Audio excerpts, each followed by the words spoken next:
ఈరోజు ఆంధ్రప్రదేశ్ 10వ తరగతి సాంఘిక శాస్త్రం జోగ్రఫీ టెక్స్ట్ బుక్లో 7వ పాఠానికి సంబంధించిన ముఖ్యాంశాలు చూద్దాం. 7వ పాఠం జాతీయ ఆర్థిక వ్యవస్థ జీవనాడులు. ఇందులో 148 నుంచి 151 పేజీ వరకు రైలు మార్గాలు. భారతదేశంలో సరుకులను ప్రయాణికులను చేరవేయడానికి ప్రధాన రవాణా సాధనం రైల్వేలు. భారతదేశంలో సరుకులను ప్రయాణికులను చేరవేయడానికి ప్రధాన రవాణా సాధనం రైల్వేలు.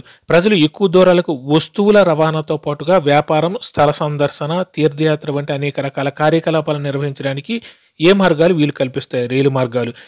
ప్రజలు ఎక్కువ దూరాలకు వస్తువుల రవాణాతో పాటు వ్యాపారం, స్థల సందర్శన, తీర్థయాత్ర వంటి అనేక రకాల కార్యకలాపాలు నిర్వహించడానికి ఏ మార్గాలు వీలు కల్పిస్తాయంటే రైలు మార్గాలు. ఏవి ముఖ్యమైన రవాణా సాధనంగా ఉండడమే కాక 150 సంవత్సరాలకు పైగా దేశ సమగ్రతను పెంపొందిస్తున్నాయంటే భారతీయ రైల్వేలు. ఏవి ముఖ్యమైన రవాణా సాధనం ఉండడమే కాకుండా 150 సంవత్సరాలకు పైగా దేశ సమగ్రతను పెంపొందిస్తున్నాయంటే భారత రైల్వేలు. అలాగే భారతదేశంలో ఏవి దేశ ఆర్థిక జీవనాన్ని కట్టుదిట్టం చేస్తూ పరిశ్రమల మరియు వ్యవసాయ అభివృద్ధిని వేగవంతం చేస్తున్నాయంటే రైలు మార్గాలు. అలాగే భారతదేశంలో ఏవి దేశ ఆర్థిక జీవనాన్ని కట్టుదిట్టం చేస్తూ పరిశ్రమల మరియు వ్యవసాయ అభివృద్ధిని వేగవంతం చేస్తున్నాయంటే రైలు మార్గాలు. దేశంలోని అతిపెద్ద ప్రభుత్వ రంగ సంస్థ ది ఇండియన్ రైల్వేస్. దేశంలోనే అతిపెద్ద ప్రభుత్వ రంగ సంస్థ ఏంటంటే ది ఇండియన్ రైల్వేస్. మొదటి రైలు ఎప్పుడు ఎక్కడి నుండి ప్రయాణించింది? 1853లో ఆవిరి ఇంజిన్తో ముంబై నుండి థానే వరకు 34 కిలోమీటర్లు. మొదటి రైలు ఎప్పుడు ఎక్కడ ప్రయాణించిందంటే 1853లో ఆవిరి ఇంజిన్తో ముంబై నుండి థానే వరకు 34 కిలోమీటర్ దూరం ప్రయాణించింది. ఇప్పుడు ది ఇండియన్ రైల్వేస్కి ఎన్ని జోన్లుగా పునర్వ్యవస్థీకరించారంటే 16 జోన్లుగా. ఇప్పుడు ది ఇండియన్ రైల్వేను ఎన్ని జోన్లుగా పునర్వ్యవస్థీకరించారంటే 16 జోన్లుగా. ప్రస్తుత రైల్వే జోన్లు మరియు వాటి ప్రధాన కేంద్రాలను కనుగొనండి. భారతదేశ పటంలో రైల్వే జోన్ల ప్రధాన కేంద్రాలను కూడా గుర్తించండి అంటున్నాడు. రైల్వే జోన్లు ప్రధాన కేంద్రం మధ్య రైల్వే, సెంట్రల్ రైల్వే ముంబై, పశ్చిమ రైల్వే ముంబై, దక్షిణ రైల్వే చెన్నై. ఇక్కడ రైల్వే జోన్ ఇవ్వబడింది, దాని యొక్క ప్రధాన కేంద్రం కూడా ఇవ్వబడింది. మధ్య రైల్వే ముంబై, పశ్చిమ రైల్వే ముంబై, దక్షిణ రైల్వే చెన్నై, తూర్పు రైల్వే కోల్కతా. తూర్పు, పడమర, మధ్య.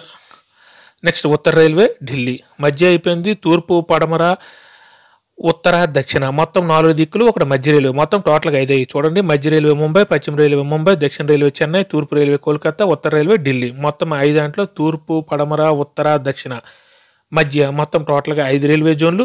వాటి యొక్క ప్రధాన కేంద్రాలు గుర్తుపెట్టుకుని మొదట 5. తర్వాత ఈశాన్యం, నైరుతి, వాయువ్యం, ఆగ్నేయం. ఈశాన్య రైల్వే గోరఖ్పూర్, ఆగ్నేయం రైల్వే కోల్కతా, దక్షిణ మధ్య రైల్వే. దక్షిణ రైల్వే ఇందాక చెప్పుకున్నాం కదా, దక్షిణ మధ్య రైల్వే సికింద్రాబాద్. దక్షిణ రైల్వే అయితే చెన్నై, దక్షిణ మధ్య రైల్వే అయితే సికింద్రాబాద్. ఈశాన్య రైల్వే గోరఖ్పూర్, ఆగ్నేయ రైల్వే కోల్కతా. ఈశాన్య సరిహద్దు రైల్వే గౌహతి. ఈశాన్య రైల్వే అయితే గోరఖ్పూర్, ఈశాన్య సరిహద్దు రైల్వే అయితే అంటే చివరి ఉండేది అంటే గౌహతి. తూర్పు మధ్య రైల్వే, తూర్పు రైల్వే ఆల్రెడీ నేర్చుకున్నాం. తూర్పు మధ్య రైల్వే అయితే హాజీపూర్. తర్వాత వాయువ్య రైల్వే జైపూర్, వాయువ్య రైల్వే జైపూర్. తూర్పు తీర రైల్వే అంటే భువనేశ్వర్, తూర్పు తీర రైల్వే భువనేశ్వర్. ఉత్తర మధ్య రైల్వే అలహాబాద్, ఉత్తర మధ్య రైల్వే అలహాబాద్. ఆగ్నేయ మధ్య రైల్వే బిలాస్పూర్, ఆగ్నేయ మధ్య రైల్వే బిలాస్పూర్. నైరుతి రైల్వే హుబ్లీ, నైరుతి రైల్వే హుబ్లీ. పశ్చిమ మధ్య రైల్వే జబల్పూర్, పశ్చిమ మధ్య రైల్వే ప్రధాన కేంద్రం జబల్పూర్. ఇవన్నీ గుర్తుపెట్టుకుని తూర్పు, పడమర, ఉత్తర, దక్షిణ, తూర్పు మధ్య, పశ్చిమ మధ్య, పడమర, పశ్చిమ మధ్య రైల్వే. నెక్స్ట్ పడమ మధ్య రైల్వే, దక్షిణ మధ్య రైల్వే, నార్త్ ఈస్టర్న్ రైల్వే. మొత్తం అలాగా విడదీసుకుంటూ ఒక దిక్కు వైపు ఒకటి నేర్చుకుంటూ తర్వాత ఈశాన్యం, నైరుతి, వాయువ్యం. ఈశాన్యం, నైరుతి, వాయువ్యం, ఆగ్నేయం మొత్తం 4. ఆ 4కి సంబంధించిన మధ్యవి, చివరవి. మధ్యవి, చివర మొత్తం 4. మొత్తం ఈ 4 ఆ 4 కలిపి టోటల్గా 4 4 16 వచ్చేస్తాయి. గుర్తుపెట్టుకుంటారు ఈజీగా. మ్యాప్ పెట్టుకోండి ముందు. దేశంలోని రైలు మార్గాల నెట్వర్క్ విస్తరించిన విధానాన్ని ఏ కారకాలు ప్రభావితం చేసింది? నైసర్గిక, ఆర్థిక మరియు పరిపాలన కారకాలు. దేశంలోని రైలు మార్గాల నెట్వర్క్ విస్తరించిన విధానాన్ని ఏ కారకాలు ప్రభావితం చేశాయంటే నైసర్గిక, ఆర్థిక మరియు పరిపాలన కారకాలు. ఏ విస్తారమైన భూమి, అధిక జనసాంద్రత మరియు వ్యవసాయ వనరులతో రైల్వేల పెరుగుదలకు అత్యంత అనుకూలమైన పరిస్థితిని అందించాయంటే ఉత్తర మైదానాలు. ఏవి విస్తారమైన భూమి, అధిక జనసాంద్రత మరియు వ్యవసాయ వనరులతో రైల్వేల పెరుగుదలకు అత్యంత అనుకూలమైన పరిస్థితిని అందించాయంటే ఉత్తర మైదానాలు. అయినప్పటికీ పెద్ద సంఖ్యలో నదులు ప్రవహిస్తూ రైలు మార్గాల నిర్మాణానికి అడ్డంకులుగా ఉండడంతో నదుల పద్ధతిపై వంతెన నిర్మాణాలు అవసరమయ్యాయి. కొండలతో కూడిన ఏ ప్రాంతంలో రైలు మార్గాలను తక్కువ ఎత్తుగల కొండ ప్రాంతాల్లో కనుమలు లేదా సొరంగాల గుండంగా వేశారంటే ద్వీపకల్ప ప్రాంతంలో. అయినప్పటికీ పెద్ద సంఖ్యలో నదులు ప్రవహిస్తూ రైలు మార్గాల నిర్మాణానికి అడ్డంకులుగా ఉండటంతో నదులపై వంతెన నిర్మాణాలు అవసరమయ్యి కొండలతో కూడిన ఏ ప్రాంతంలో రైలు మార్గాలను తక్కువ ఎత్తుగల కొండ ప్రాంతాల్లో కనుమలు లేదా సొరంగాల గుండా వేశారంటే ద్వీపకల్ప ప్రాంతంలో. ఏ ప్రాంతాలు కూడా అధిక ఎత్తు, తక్కువ జనాభా మరియు ఆర్థిక అవకాశాల కొరత కారణంగా రైల్వే లైన్ నిర్మాణానికి ప్రతికూలంగా ఉన్నాయంటే హిమాలయ పర్వత ప్రాంతాలు. ఏ ప్రాంతాలు కూడా అధిక ఎత్తుకు, తక్కువ జనాభా మరియు ఆర్థిక అవకాశాల కొరత కారణంగా రైల్వే లైన్ నిర్మాణానికి ప్రతికూలంగా ఉన్నాయంటే హిమాలయ పర్వత ప్రాంతాలు. అలాగే ఎక్కడ రైలు మార్గాలు వేయడం కష్టతరం అంటే పశ్చిమ రాజస్థాన్లోని ఇసుక మైదానం, గుజరాత్లోని చిత్తడి నేలలు, మధ్యప్రదేశ్, ఛత్తీస్గఢ్, ఒరిస్సా మరియు జార్ఖండ్ అడవి ప్రాంతాల్లో. అలాగే ఎక్కడ రైలు మార్గాలు వేయడం కష్టతరం అంటే పశ్చిమ రాజస్థాన్లో ఇసుక మైదానం, గుజరాత్లోని చిత్తడి నేలలు, మధ్యప్రదేశ్, ఛత్తీస్గఢ్, ఒరిస్సా మరియు జార్ఖండ్ అటవీ ప్రాంతాల్లో. భారతీయ రైల్వే నెట్వర్క్ ఎన్ని కిలోమీటర్లు విస్తరించి ఉన్న బహుళ గేజ్ కార్యకలాపాలపై నడుస్తుందంటే 67,956 కిలోమీటర్లు. భారతీయ రైల్వే నెట్వర్క్ ఎన్ని కిలోమీటర్లు విస్తరించి ఉన్న బహుళ గేజ్ కార్యకలాపాలపై నడుస్తుందంటే 67,956 కిలోమీటర్లు. తర్వాత భారతదేశం రైలు పట్టాలు. భారతీయ రైల్వే నెట్వర్క్ 67,950 కిలోమీటర్లు విస్తరించిన బహుళ గేజ్ కార్యకలాపాలపై నడుస్తుందని నేర్చుకున్నాం కదా. ఇక్కడ గేజ్ మీటర్లలో ఎంత మార్గంలో ఉంది. బ్రాడ్ గేజ్ అంటే బ్రాడ్ గేజ్ దీనిలో రెండు పట్టాల మధ్య దూరం ఎంత ఉంటుందంటే 1.676 మీటర్లు. బ్రాడ్ గేజ్లో రెండు పట్టాల మధ్య దూరం ఎంత దూరం ఉంటుందంటే 1.676. దీని మార్గం మొత్తం ఏంటంటే 63,950. మీటర్ గేజ్ రెండు పట్టాల మధ్య దూరం 1 మీటర్ ఉంటుంది. అలాంటివి 2,402 కిలోమీటర్ల దూరం ఉంటుంది. తర్వాత నేరో గేజ్ ఇందులో 0.762 నుంచి 0.610 ఇది ఉంటుంది, అది ఉంటుంది. 0.762 మరియు 0.610 ఇది నారో గేజ్. ఎంత మార్గంలో ఉందంటే 1,604 కిలోమీటర్ల దూరంలో ఉంది. Maximum metre gauge, narrow gauge కనిపించే మనకి ఎప్పుడు బ్రాడ్ గేజ్ కనిపిస్తూ ఉంటాయి, ఎక్కడో ఉంటాయి ఈ మీటర్ గేజ్లు అవన్నీ. అలాగే భారత రైల్వే నెట్వర్క్ 67,956 కిలోమీటర్లు విస్తరించి ఉంది బహుళ గేజుల్లో.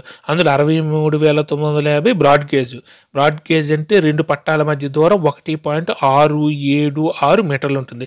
అలాగే మీటర్ గేజ్లో రెండు పట్టాల మధ్య దూరం 1 మీటర్ ఉంటుంది. ఇది ఎంత దూరంలో ఉందని, ఇది ఎన్ని కిలోమీటర్లు ఉందంటే 2,402 కిలోమీటర్లు. అలాగే నారో గేజ్ అంటే 0.762 మరియు 0.610 మీటర్లు ఉంటుంది. ఇది ఎన్ని కిలోమీటర్లు, ఎంత మార్గం ఉందంటే 1,604 కిలోమీటర్ల దూరం. మొత్తం తర్వాత టోటల్గా 67,956 కిలోమీటర్లు. అవిచ్ఛిన్న సహ్యాద్రి పర్వత శ్రేణులను రెండు పర్వత శ్రేణుల మధ్య ఉన్న దేని ద్వారా మాత్రమే దాటగలమంటే లోయ ప్రాంతం లేదా కనుమల ద్వారా.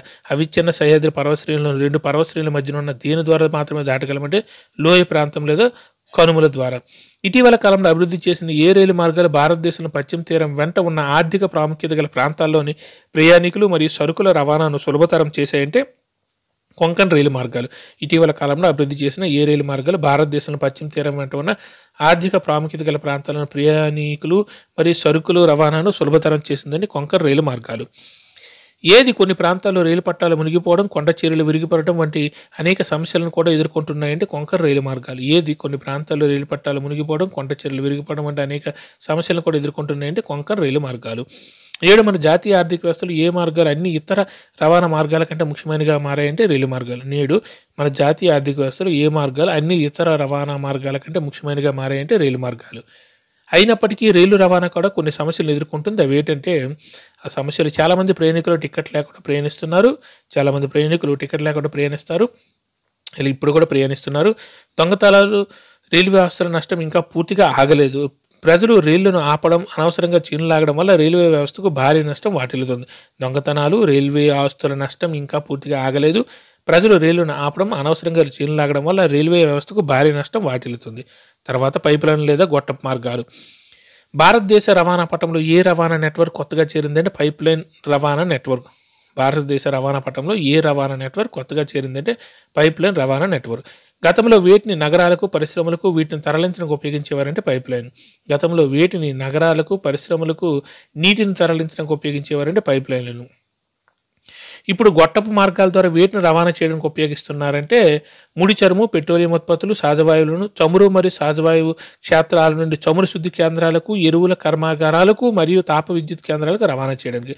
ముడి చమురు, పెట్రోలియం ఉత్పత్తులు, సహజవాయువులను చమురు మరియు సహజవాయువు క్షేత్రాల నుండి చమురు శుద్ధి కేంద్రాలకు, ఎరువు కర్మాగారాలకు మరియు తాప విద్యుత్ కేంద్రాలకు రవాణా చేయడానికి ఉపయోగిస్తున్నారు. ఘన పదార్థాలను ద్రవ రూపంగా మార్చినప్పుడు వేటి ద్వారా రవాణా చేయవచ్చు అంటే గొట్టపు మార్గాల ద్వారా. ఘన పదార్థాలను ద్రవ రూపంగా మార్చినప్పుడు వేటి ద్వారా రవాణా చేయవచ్చు అంటే గొట్టపు మార్గాల ద్వారా. బరౌని, మధుర, పానిపట్ వంటి చమురు శుద్ధి మరియు గ్యాస్ ఆధారిత ఎరువుల కర్మాగారాల వంటి సుదీర్ఘ లోతట్టు ప్రాంతాలు వేటి కారణంగా మాత్రమే సాధ్యమైనవంటే గొట్టం మార్గాలు. బరౌని, మధుర, పానిపట్ వంటి చమురు శుద్ధి మరియు గ్యాస్ ఆధారిత ఎరువు కర్మాగారాల వంటి సుదీర్ఘ లోతట్టు ప్రాంతాలు వేటి కారణంగా మాత్రమే సాధ్యమైనవంటే గొట్టపు మార్గాలు. ఏ మార్గాలు వేయడానికి ప్రారంభ ఖర్చు ఎక్కువగా ఉంటుంది కానీ తదుపరి నిర్వహణ ఖర్చులు తక్కువగా ఉంటాయంటే గొట్టపు మార్గాలు. ఏ మార్గాలు వేయడానికి ప్రారంభ ఖర్చు ఎక్కువగా ఉంటుంది కానీ తదుపరి నిర్వహణ ఖర్చులు తక్కువగా ఉంటాయంటే గొట్టపు మార్గాలు. ఏది ట్రాన్స్‌షిప్‌మెంట్ నష్టాలు అంటే రవాణా నిర్వహణ ఖర్చులు రవాణా నిర్వహణ నష్టాలు లేదా జాప్యాలు లేకుండా చేస్తుందంటే గొట్టపు మార్గాలు. ఏది ట్రాన్స్‌షిప్‌మెంట్ నష్టాలు అంటే షిప్మెంట్ నష్టాలు అంటే రవాణా నిర్వహణ నష్టాలు లేదా జాప్యాలు లేకుండా చేస్తుందంటే గొట్టపు మార్గాలు అనేవి జాప్యాలు లేకుండా చేస్తాయి. దేశంలో గొట్టపు మార్గాల రవాణాలో 3 ముఖ్యమైన నెట్వర్క్లు ఉన్నాయి. వాటిని చూద్దాం. అవి అస్సాంలోని చమురు క్షేత్రం నుండి గౌహతి, బరౌని మరియు అలహాబాద్ మీదుగా కాన్పూర్, ఉత్తరప్రదేశ్లోని కాన్పూర్ వరకు ఒకటి ఉంది. ఇది ఏ శాఖను కలిగి ఉందంటే బరౌని నుండి రాజ్బంద్ మీదుగా హల్దియా వరకు ఒకటి, రాజ్బంద్ నుండి మౌరిగ్రామ్ మరియు గౌహతి నుండి సిలిగురి వరకు శాఖలను కలిగి ఉంది. ఫస్ట్ది ఎగువ అస్సాంలోని చమురు క్షేత్రం నుండి గౌహతి, బరౌని మరియు అలహాబాద్ మీదుగా కాన్పూర్, ఉత్తరప్రదేశ్లోని కాన్పూర్ వరకు ఒకటి ఉంది. ఇది ఏ శాఖను కలిగి ఉంటుందంటే అస్సాం నుంచి ఉత్తరప్రదేశ్ వరకు ఉంది. ఏ శాఖను కలిగి ఉంటుందంటే బరౌని నుండి రాజ్బంద్ మీదుగా హల్దియా వరకు, రాజ్బంద్ నుండి మౌరిగ్రామ్ మరియు గౌహతి నుండి సిలిగురి వరకు శాఖలను ఇది కలిగి ఉంది. తర్వాత రెండోది గుజరాత్లోని సలయా నుండి విరామ్గామ్, మధుర, ఢిల్లీ మరియు సోవియట్ మీదుగా పంజాబ్లోని జలంధర్ వరకు ఉంది. ఇది ఏ శాఖను కలిగి ఉందంటే కోయిలి, వడోదర గుజరాత్ సమీపంలోని కోయిలి, తర్వాత చక్సు మరియు ఇతర ప్రాంతాలను అనుసంధించడానికి శాఖలను కలిగి ఉంది. గుజరాత్లోని రెండవది సలయా నుండి విరామ్గామ్, మధుర, ఢిల్లీ మరియు సోనిపట్ మీదుగా పంజాబ్లోని జలంధర్ వరకు. ఇది ఏ శాఖను కలిగి ఉందంటే కోయిలి, వడోదర గుజరాత్ సమీపంలోని కోయిలి నుండి చక్సు మరియు ఇతర ప్రాంతాలను అనుసంధించడానికి శాఖలను కలిగి ఉంది. తర్వాత మొదటి 1700 కిలోమీటర్ల పొడవైన హజీరా, విజయపూర్, జగదీశ్వర్ ఆల్రెడీ నేర్చుకున్న మనం. హెచ్విజే క్రాస్ కంట్రీ పైప్లైన్ అన్ని రాష్ట్రాలను కలుపుతూ వేయబడిన సహజవాయువు గొట్టపు మార్గం ఇది హెచ్విజే. ముంబై హై నుండి బస్సేన్ సహజవాయు క్షేత్రాలను పశ్చిమ మరియు ఉత్తర భారతదేశంలో ఎరువులు, విద్యుత్తు, పారిశ్రామిక సముదాయాలతో అనుసంధానం చేసింది హెచ్విజే. మొదటి 1700 కిలోమీటర్ల పొడవైన Hazira, Vijayapur, Jagdishpur cross country pipeline అన్ని రాష్ట్రాలను కలుపుతూ వేయబడిన సహజవాయువు గొట్టపు మార్గం ఇది. ఇది ముంబై హై మరియు బస్సేన్ సహజవాయు క్షేత్రాలను పశ్చిమ మరియు ఉత్తర భారతదేశంలో వివిధ ఎరువులు, విద్యుత్తు, పారిశ్రామిక సముదాయాలతో అనుసంధానం చేసింది. ఆల్రెడీ ఇంత ముందు పాటలో మనం నేర్చుకున్నది కూడా. మొత్తానికి భారతదేశంలో అవస్థాపన సౌకర్యాల కింద గ్యాస్ పైప్ లైన్ ఎంతవరకు విస్తరించిందంటే 1700 కిలోమీటర్ల నుంచి 18,500 కిలోమీటర్ల క్రాస్ కంట్రీ పైప్ లైన్కి విస్తరించింది. మొత్తానికి భారతదేశంలో అవస్థాపన సౌకర్యాల కింద గ్యాస్ పైప్ లైన్ ఎంతకు విస్తరించింది? 1700 కిలోమీటర్లు వేసి అక్కడి నుంచి 18,500 కిలోమీటర్ల క్రాస్ కంట్రీ పైప్ లైన్కి వరకు విస్తరించింది. కాశ్మీర్ లోయలోని బనిహాల్ నుండి బారాముల్లా వరకు రైలు మార్గాన్ని పొడిగించారు. భారతదేశ పట్టణంలో ఈ 2 పట్టణాలు గుర్తించండి అంటారు. ఈ రైలు మార్గాలు చూడండి, ఒకసారి గుర్తించండి. ఎక్కడి నుంచి ఎక్కడి వరకు ఉన్నాయి, మన రైల్వే జోన్లు కలుపుతున్నాయి లేదా గుర్తుపెట్టుకోండి. Thank you.